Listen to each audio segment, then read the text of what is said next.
খুলনা সহ দেশের ১৬ জেলায় তেল সরবরাহ ও পরিবহন বন্ধ রেখেছে শ্রমিকরা। খুলনা বিভাগীয় ট্যাংক লরি শ্রমিক ইউনিয়নের সাধারণ সম্পাদক আলী আজিমকে গ্রেপ্তারের প্রতিবাদ ও মুক্তির দাবিতে ৩টি ডিপো থেকে তেল উত্তোলন বন্ধ রেখে কর্মবিরতি পালন করে শ্রমিকরা।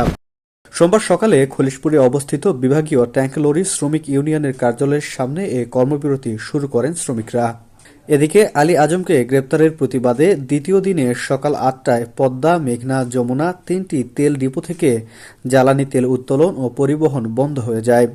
ধর্মঘটের কারণে এখন পর্যন্ত খুলনা সহ দেশের ১৬ জেলায় জ্বালানি তেল সরবরাহ ও পরিবহন বন্ধ রয়েছে। আলী আজমকে মুক্তি না দেওয়া পর্যন্ত অব্যাহত রাখার ঘোষণা দিয়েছে আন্দোলনকারীরা। এর আগে রোববার দুপুরে আলী আজমকে গ্রেপ্তার করে ডিবি পুলিশ। পরে তাকে খালিশপুর থানায় হস্তান্তর করা হয়। খালিশপুর থানায় গত ২১ আগস্টের নাশকতা মামলায় তাকে গ্রেপ্তার করা হয়। পদ্মা, মেঘনা, যমুনা ট্যাংক লরি শ্রমিক কল্যাণ সমিতির সভাপতি মীর মকসেদ আলী বলেন, ষড়যন্ত্রমূলক মামলায় তাকে গ্রেপ্তার করা হয়েছে।